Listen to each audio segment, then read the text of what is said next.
کھلے ہوئے ہیں یا آپ کے چہرے مرجھائے ہوئے ہونے چاہیے تھے؟ جتنا ظلم دنیا میں مسلمانوں پہ کیا گیا ہے نا، دنیا میں کسی اور قوم پہ کیا جاتا تو وہ ہمیشہ کے لیے مر جاتی، جتنا ظلم مسلمانوں پہ ہوا خدا نے ان کے چہرے کو اور تابناک بنا دیا اور روشن کر دیا اور زیادہ ان کے چہرے چمکدار کر دیے۔ آج لوگوں کو دوسری قوموں پر ایک مصیبت آتی ہے تو چہرے مرجھا جاتے ہیں، ہم تو مصیبت آئی نہیں، مصیبت میں ڈوبے ہوئے ہیں، پھر بھی چہرہ گنبد خضرا کی طرح ہرا بھرا دکھائی پڑتا ہے۔ یہ ہریالی جو آپ کے چہرے پر ہے یہ مصطفیٰ کی گنبد خضرا کی ہریالی کا صدقہ ہے، ورنہ اتنے مظالم ہم پر کر دیے گئے، ہمارے بچے ذبح کیے گئے، ہمارے گھروں کو لوٹا گیا، ہماری عزتوں پہ حملے کیے گئے، ہماری مساجدوں پہ قبضہ کیا گیا، ہمارے اوقات کو ہم سے چھینا گیا، ہمارے جوانوں کو ذبح کیا گیا، ہماری عزتیں پامال کی گئی، ہماری شریعت کا مذاق کیا اڑایا گیا، ہمارے نبی کو گالیاں دی گئی، ہماری نمازوں پہ پابندیاں لگائی گئی، ہمارے اسلامی نظام کو درہم برہم کر دیا گیا۔ کرنے والے کرتے رہیں گے، اسلام تھا ہے اور رہے گا۔ بے شک اسلام ہر ظلم اور ہر جبر سے مقابلہ کرتے ہوئے 1400 سال کا سفر کر چکا ہے۔ ہمیشہ کبھی حطین کے میدان میں ختم کرنے کی کوشش کی گئی، کبھی بدر کے میدان میں، اور کبھی حدیبیہ اور باقاعدہ جنگ احد کے موقع پر، مگر اسلام ایسا عظیم مذہب ہے، اللہ نے اسلام کی فطرت میں قدرت نے ایسی لچک دی ہے، یہ کتنا ہی ابھرے گا جتنا اسے دباؤ گے۔ یہ ابھرتا ہے، یہ دباؤ تبھی ابھرتا ہے، ایسے چھوڑ دو تو یہ مرجھا جاتا ہے۔ جتنا زیادہ اسے دباؤ گے، جب کچھ ممالک میں مسلمانوں کو سرے سے ختم کیا گیا نا، تو اسی زمانے میں کچھ ممالک میں سرے سے اسلام پھیل گیا، اسلام تھا ہی نہیں۔ ہے آیا فتنہ تاتار کے افسانے سے، فاسبہ مل گئے کعبے کو صنم کھانے سے۔ کہ آج اتنے ظلم و زیادتی کے بعد، اتنے ظلم و حاطہ کی غربت ہمارے پاس ہے، کمزوری ہمارے پاس ہے، نہ اتفاقی کی دکان تو ہمیں دو کے ساتھ، چار بھائیوں میں بھی اتفاق نہیں ہے، مگر اس کے باوجود ہمارے چہرے جو یہ ہرے بھرے دکھ رہے ہیں، یہ آپ کی قربانی اور آپ کی محنت نہیں ہے، یہ کلمہ طیبہ لا الہ الا اللہ محمد رسول اللہ کا صدقہ ہے۔ ورنہ آپ دوسری قوموں کو دیکھ لیجیے، پڑھیے نا تھوڑا سا، یہ آسٹریلیا میں پرانے لوگ کون تھے، پڑھیے نا، امریکہ وغیرہ میں پرانے باشندے کون تھے، پڑھیے نا، ہندوستان کے 6000 سال پہلے کے باشندے کون تھے، پڑھیے نا اتہاس کو۔ کہاں گئے یہ سارے؟ ایک طوفان آیا اور ہمیشہ کے لیے ختم۔ ارے صاحب ہم پر تو روز طوفان آتے ہیں اور الحمدللہ ہم روز بڑھتے ہیں اور بڑھتے ہی رہیں گے۔ ایک طوفان آتا ہے تو لوگ کہاں سے کہاں چلے جاتے ہیں۔ آج ہم پر کتنا طوفان ہے وہ آپ دیکھو۔ تو آپ اگر زندہ ہیں تو اسلام کی بدولت، اگر آپ کے چہروں پہ روشنی ہے تو محمد رسول اللہ کے قدموں سے وابستہ ہونے کی وجہ سے۔ آپ اگر آج یہ چہرے آپ کے ہرے بھرے ہیں تو یہ اسلام کا نور ہے، خدا را اسے مت چھوڑیے گا، اس کو چھوڑ کر دنیا بھی برباد ہو جائے گی اور آخرت بھی برباد ہو جائے گی۔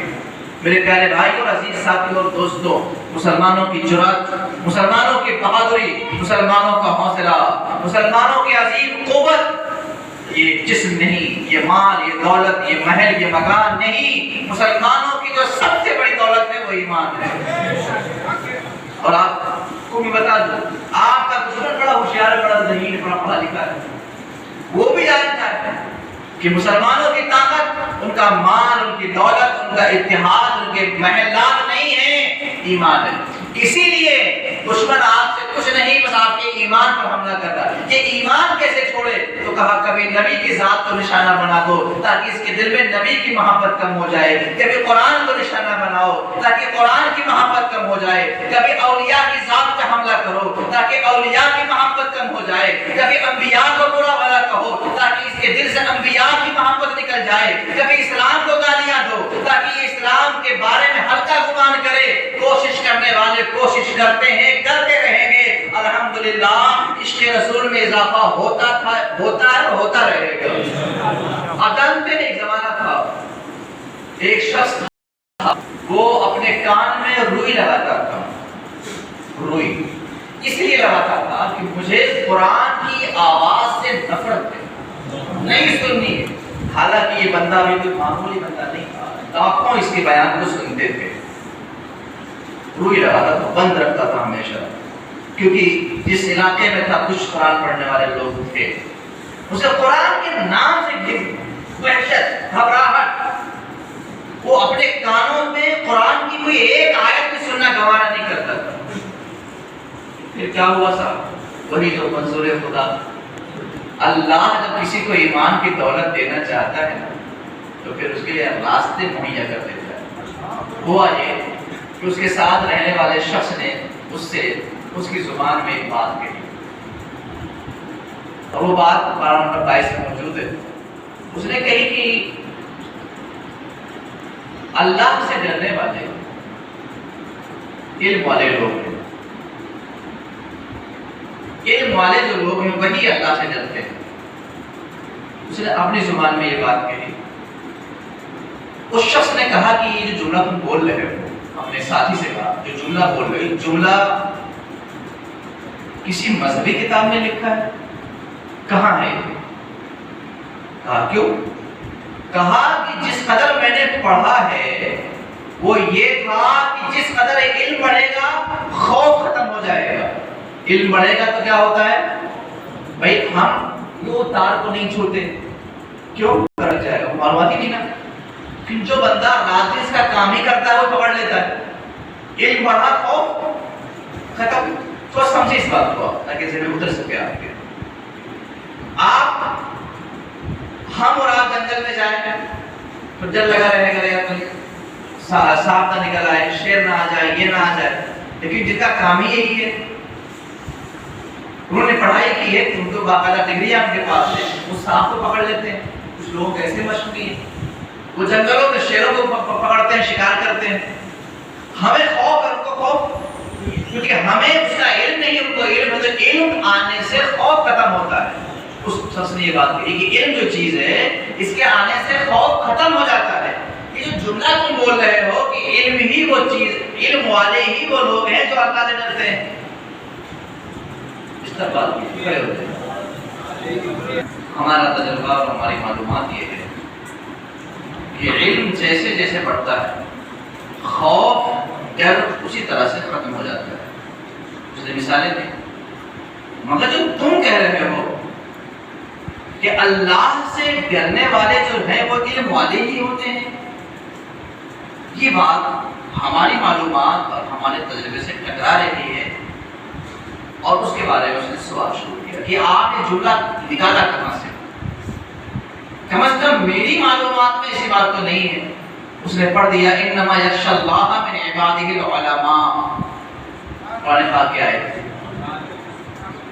کہا یہ مسلمانوں کی مقدس کتاب قرآن کے اندر ہے، تو کہا میں یقین سے کہتا ہوں کہ یہ اللہ کا کلام ہے۔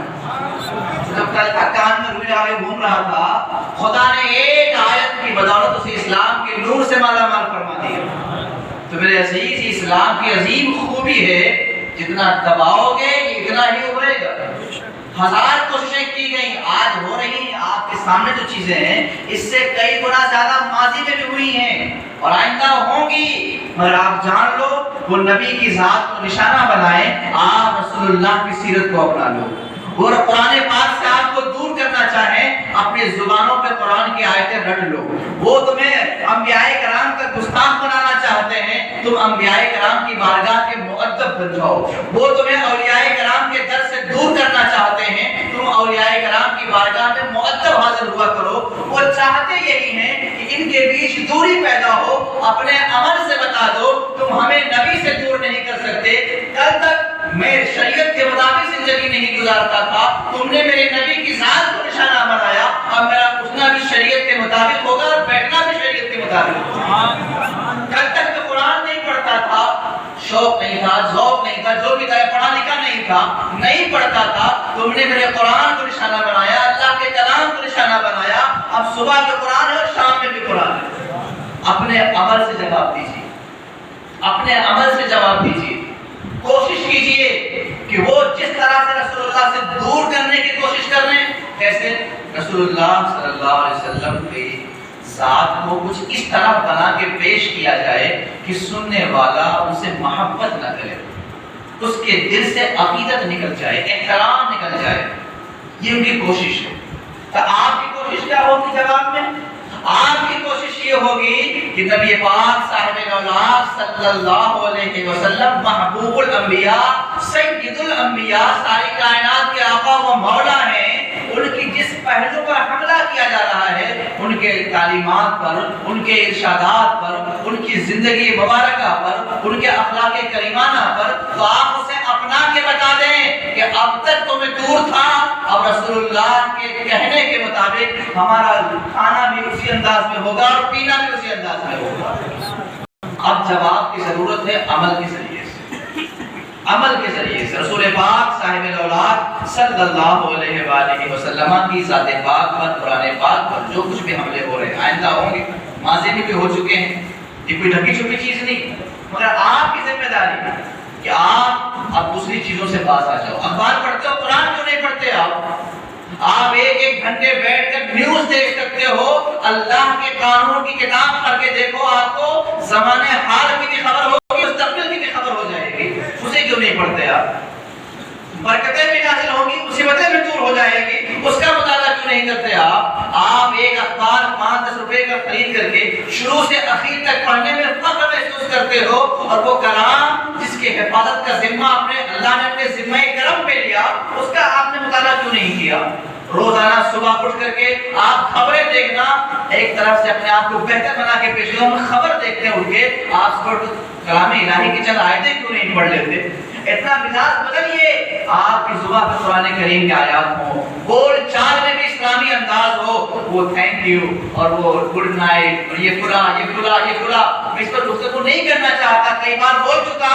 آپ اپنے بچوں کو بابا ٹاٹا بائے بائے مت سکھائیے، السلام علیکم سکھائیے، جزاک اللہ سکھائیے، بارک اللہ سکھائیے، ماشاء اللہ، انشاءاللہ، الحمدللہ، اللہ اکبر، یہ کلمات اس طرح زندگی بھر میں ڈھل جائیں کہ صبح سے شام تک ہزاروں مرتبہ آپ کے منہ سے نکلے تھینک یو، کچھ دیر تھینک یو، یہ کیا چیز ہے صاحب؟ جزاک اللہ کیوں نہیں بول سکتے آپ؟ کسی چیز کو دیکھا، عجیب حالت ہو گئی کہ ہم غیروں کی نقل کرنے میں فخر محسوس کرتے ہیں۔ ارے نقل ہی کرنا ہے تو کائنات کے آقا و مولا جناب محمد رسول اللہ کی نقل کر لو، جن کے نقل کرنے پہ دنیا میں سمجھ جائے گی، آخرت میں سمجھ جائے گی۔ اپنے بچوں کا ذہن بدلیے، سوچیے، مزاج میں تبدیلی لائیے، اور صبح سے شام تک اسلامی زبان، اسلامی لہجہ، اسلامی انداز اپنائیے، انشاءاللہ عز و جل انقلاب آئے گا۔ خدا قدوس کی بارگاہ میں دعا ہے، بیان میں تعبیر و تشریح و توضیح میں کہیں پر کوئی خطا ہوئی